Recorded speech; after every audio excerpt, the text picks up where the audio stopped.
This is 21st Century Reformation at 21stcr.org.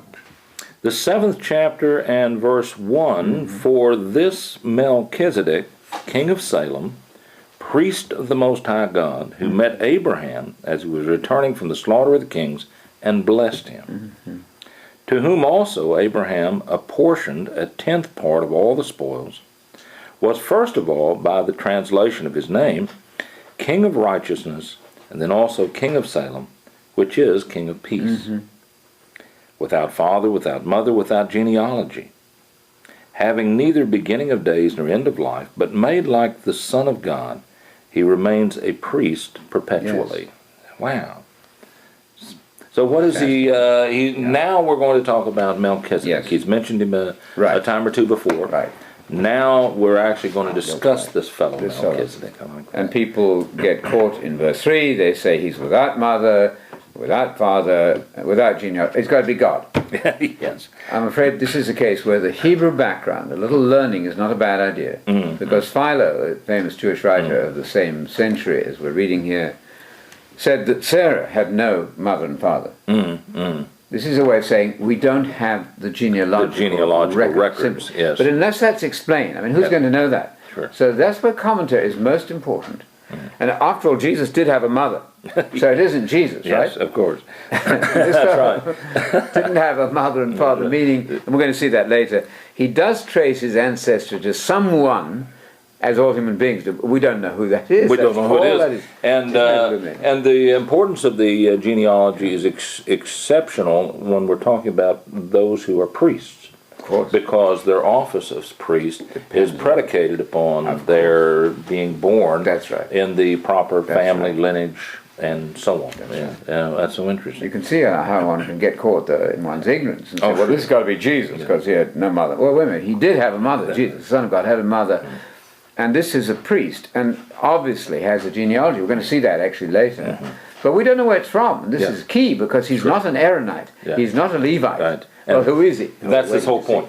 So we have this fellow who shows up, as it were, in the narrative, in the storyline, in Genesis, the 14th chapter, and probably beginning about verse 18. And it's so interesting because it's like he sort of, we don't know about his genealogy, we don't know where he was from, and yet he is called a priest of God. Of the highest God. And King of Salem, city of Salem, perhaps related to Jerusalem, I don't know. But anyway, he was a priest of the Most High God who met Abraham as he was returning from the slaughter of the kings, and this, he blessed Abraham then. That's a wonderful Fascinating, thing. Isn't it? It strikes me as you read that. That's interesting. He's a king as well as a priest. Yes. That's very nice. That'll fit for Jesus and the church, right? We're kings and priests in training. Excellent. Jesus is a king priest. I hadn't taken that in fully. Not just a priest, but his royal figure. Yes, that's right. Very important. That's right. How good then? Well, so he was all of these things. He met Abraham. He blesses Abraham. And Abraham did something interesting. Abraham paid him a 10th, as it were, of the spoils from this war he had been in. Indeed. And which was a sign of honor that Abraham is giving to this fellow Melchizedek, showing that he respected Melchizedek as a priest and honored him as such. So this guy wasn't a pretender or something. He was a real priest of God, but not according to the Aaronic priesthood, which wasn't even going to show up for hundreds of years later. That's right. Isn't that interesting? And we just emphasize the fact that his being without genealogy simply suggests that, more than suggests, it tells us that we don't have a record of it. But not that he didn't have a genealogy, which would make him God. Lift him out of the human And you've had folks who have leapt to that conclusion. Melchizedek then must have been God, which is really just quite terribly. If you know a little bit about the Jewish ways of speaking, and it is important to recognize it. Then you wouldn't jump to that conclusion. You wouldn't jump to that conclusion. And by the way, if Melchizedek had been God, then I would think this writer would have said, hey, Melchizedek, he was God. He doesn't say that here, for goodness sake. He's looking at the life of this otherwise rather unknown character, Yes. and finding some parallels that he's going to draw from by way of analogy with the situation with Jesus. And there's going to be some parallels, not exact parallels as such, but some parallels that are important nonetheless, I think. That's right. Verse 6 is perhaps mentioning in advance of where you are that his genealogy is not traced from them. Melchizedek's genealogy is not traced from Levi. Right. But it's traced from somewhere. It's traced from somewhere, but we don't know where. We don't have a record of his father and his mom, and we don't know who they were exactly. So, but very important. Very important. Verse 4. Now observe how great this man was, to whom Abraham, the patriarch, gave a tenth of the choicest spoils. And he says in verse 5, and those indeed of the sons of Levi who receive the priest's office have commandment in the law to collect a tenth from the people, that is, from their brethren, although these are descended from Abraham. So later on, we have something said about a tithe to be paid to those who were descended from Levi for their role in the things that they did, from the brethren. So the brethren paid this out of respect and honor to Levi, I suppose. Verse 6, but the one whose genealogy is not traced from them collected a tenth from Abraham and blessed the one who had the promises.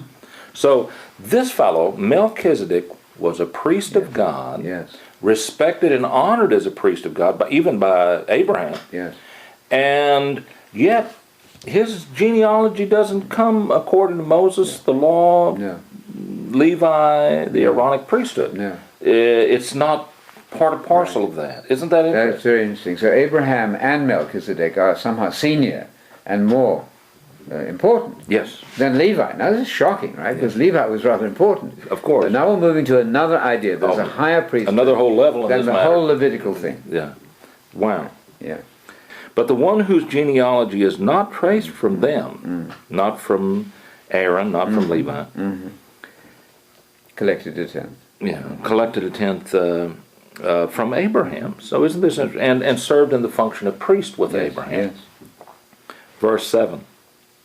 But without any dispute, the lesser is blessed by the greater. That's Abraham is blessed by the greater. By the greater, who was Melchizedek. At least in this circumstance, in this situation, at that time, Melchizedek had a greater station than Abraham had, according to this writer, and I think that's true.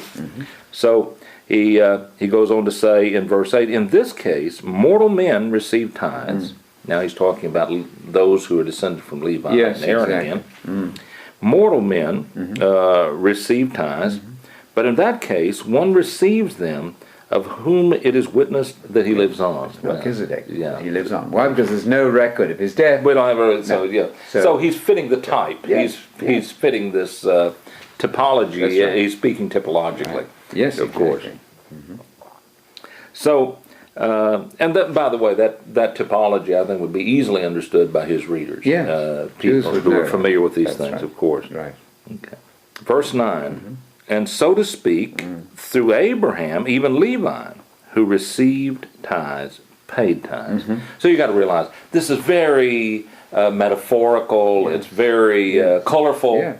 But he's taking the circumstances with this man, and he was a man, Melchizedek, and he's sort of designing a nice story for us that helps us to understand Jesus as high priest. That's right. And Levi, of course, was a descendant of Abraham, which makes him less than Abraham. He's less significant. Abraham is more significant. Melchizedek it's interesting that Levi in Abraham, in a figure, in figures, and all of this is figurative, but in a figure he is paying tithes to Melchizedek. Isn't that interesting? It's very clever. It's rather subtle, though. It is. All of this is in the good commentaries, by the way. We're not inventing anything new here, but it takes some pondering and thinking about. I think it's so interesting, too. Sometimes people get into this passage and then think, well, this is a passage teaching us about tithes. Not really. You're missing the point. The tithe in these cases, that was the tithing that was going on, is not his real lesson. His lesson is about who is a priest and who is the greater in the priestly roles. And the fact that those who were of the Aaronic priesthood of Aaron were figuratively paying tithes in the person of Abraham to Melchizedek showed that Melchizedek was even a greater priest than they were, greater than Aaron himself. That's amazing, isn't it? It is amazing. Yes. It's a beautiful picture he's painting. It's a lovely, lovely thing. So verse 10, I think, explains that exactly as you said there. He was still in the loins. Yes, verse 10, for he was still in the loins of his father when Melchizedek met him. So it's a beautiful figurative language. Right. We shouldn't get too lost in the figurativeness, but realize the lesson he's teaching us is all about how it is that Jesus can be a high priest when he is not of descendancy from Aaron. He's not from descendancy of Levi. He was from a different tribe than Levi, and that's what it's going to tell us. So that he then, verse 10, he, Levi, was still in the loins of his father, being the descendant of Abraham. That's fascinating. Right. The key there is helpful that he's mentioned as a king there. I hadn't thought of that before. That's very good, isn't it? Yeah, I like that. We're moving to kingship now, as well as priesthood. That suggests Jesus very strongly. So we have, under the Mosaic system, kingship and the role of the priesthood were really divided issues, very separate. The king was not the priests were not the king. But this fellow, Melchizedek, interestingly, was king over a city, a place called Salem, and also served as a priest of God. He had both those roles. Now we're beginning to see Jesus. That's right. This prefigures for us Jesus, who will be king and priest. There's also a Jewish tradition that David had priestly functions. Yes. So he's a type too. He's surely in that not sense. a Levite. That's right. But he's doing priestly things. Right. That's fascinating. Excellent. Exactly as the type of Jesus who does priestly and royal things. Indeed. Verse 11. Now if perfection was through the Levitical priesthood, for on the basis of it the people received the law. So the whole law was hanging on the basis, I think, would you say, of the Levitical priesthood. Take it out, there is no law. Okay. And Moses himself is a Levite, is he not? Yes, indeed he is. So that whole law thing now is being replaced in some subtle way with something greater than Moses, greater than Levi. And in fact, if what our writer is wanting us to get out of this from the word go is that Jesus has come, he is both king and priest of God, and the whole program now is a program of perfection, which was not achieved, could not be achieved under the Mosaic system. It's very radical, because Moses was the ultimate, in Jewish thinking. But now we're being told there's something better, something greater than Moses and Levi. My goodness, that's pretty exciting. Wow. Continuing on in 11, he says, "What further need was there for another priest to arise, if perfection was through the Levitical system?" Then what need was there for another priest to arise according to the order of Melchizedek, and not be designated according to the order of Aaron? Wow. I see. Why would you ever change it if that was the ultimate? If it was what we really, really needed for perfection, then why would you ever change it? But again, it seems to me that this writer is saying the whole law is hanging, is functionally engaged with this Levitical priesthood. No doubt. So everything's at stake in this one issue. But yet it wasn't bringing perfection, so there's going to be something different. I like that. Right, and this priest, another priest, arises. That's nothing to do with coming from heaven, from a pre-existing life. He shows up on the scene of history. That's what arises means. And that's the descendant of Judah, the Messiah. And he is indeed from among the brethren. Excellent point. The prophet must be from among the brothers of Israel, like Moses, but superior to Moses. And as we've seen in the 5th chapter of this writer, priests are chosen from among the brethren as well. And that's exactly. How disruptive then is the idea of the incarnation with a capital I. Oh my goodness! Oh my! It shifts the story into the sort of fog of antiquity and the past, and you lose the whole reality of history. That there's a real man being born in Israel, that prophet, who replaces Moses, in fact. So verse 12 then, for when the priesthood is changed, now he's not talking about adding a new priesthood. He said a priesthood being changed. Very important. Okay. For when the priesthood is changed, of necessity, there also takes place a change of law also. That's staggering. Oh my goodness. Torah. The word is Torah. Oh my land. You can't change. For a Jew, the change of Torah is anathema. Yes. Impossible. Impossible. A change of Torah, that's radical stuff. But yet that is exactly what the writer of Hebrews is telling us had to happen. It had to happen. It had to happen. Exactly. Oh, so Jesus is saying, not one jot nor tittle will pass from the law till all is fulfilled. But I think if we're going to believe this writer, the fulfillment has come upon us in the person of Jesus Christ. And a change is involved. And a change, when you're going to change the priesthood, and that's what he's saying happened. It's not that we added another priesthood, we changed the priesthood. Effectively with God. Now you could go on doing whatever you wanted to as priests and all that in this world, and I suppose some did back there. That doesn't cut it with God anymore. God now has changed the priesthood, and the change requires a change in the law. In Torah, absolutely. That is fundamentally important because we get the text in Matthew 5:17. The key there is he came to fulfill it. Otherwise we've got sheer contradiction. This man is talking about a change of Torah. Jesus says, not a jot or tittle. But Paul then intervenes to tell us it's in the Spirit, the law now. That's the fundamental difference that we must get over to people. The letter of the law is gone in important areas. But it's still there in spirit. We already in this book learned about the Sabbatism. We've moved from a weekly seventh-day rest, which is under Moses, to a Sabbatism, which is a rest from our own works and a rest that's anticipated for the future. So the key is the spiritualization of the law. This will harmonize Jesus with Paul and with this writer. And then the objective, the point of all that the law was pointing to, all that the law was trying to tell us, we find it now in Jesus Christ, not by way of trying to maintain the law itself, but we find all that the law was about, all it was trying to tell us, we find it all in Christ, in Jesus, and perfected in Him, everything that we needed. I think it's so important, Dan, because people will latch onto this idea, you can't change the law. Jesus said it, not a jot or tittle. All right. Let's think about that a moment. Then every Gentile must be circumcised physically. Yes.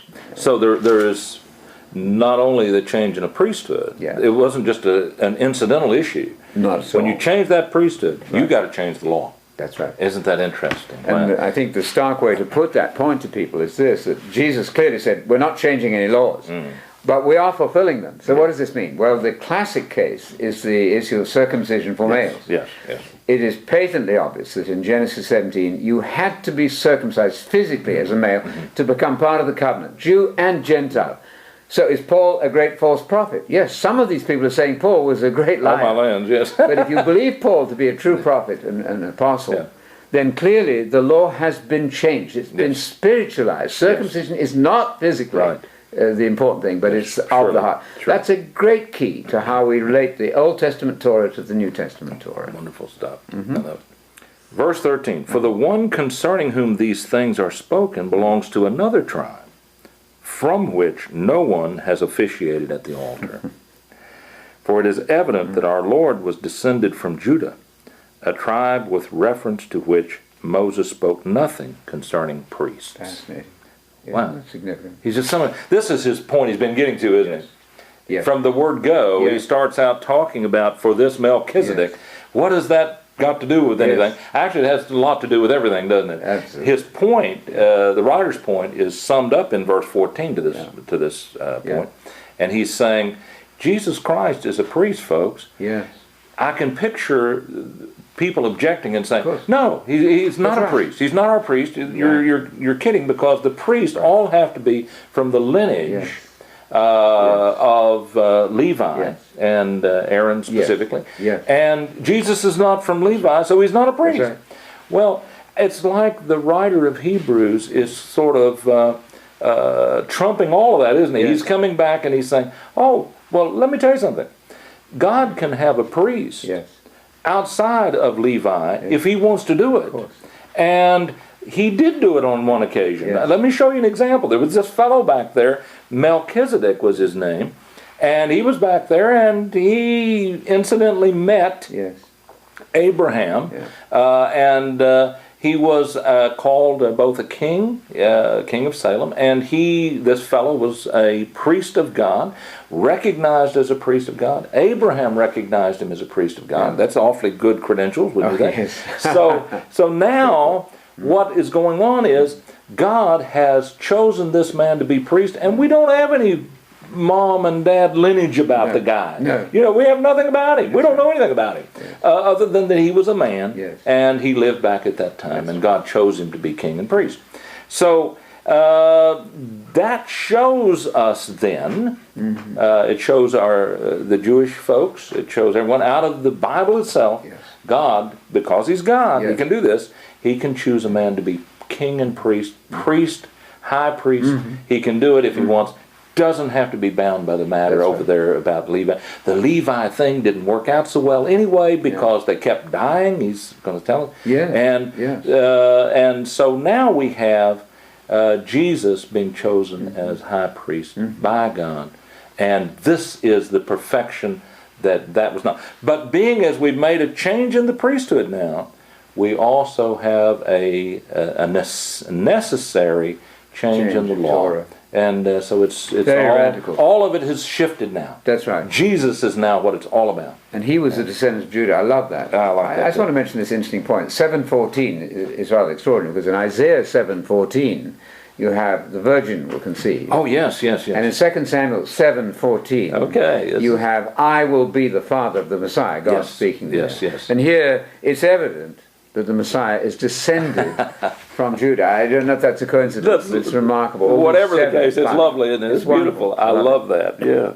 So Jesus was he was not qualified according to the law to be a priest, but by using Melchizedek as his type, as his example, he shows God can choose one to be a priest if he so chooses, and God has. And so we have a change in the priesthood, flat out, and also it necessitates a change in the law. This is radical stuff. It is. You know, the Jews got troubled by this, because they eventually said there must be two Messiahs.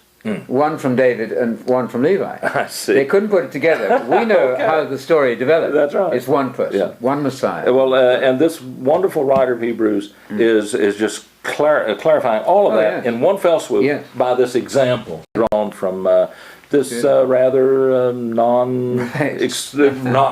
very well known passage out of Genesis. He rise out of the fog from nowhere. Where he's from, but he's king.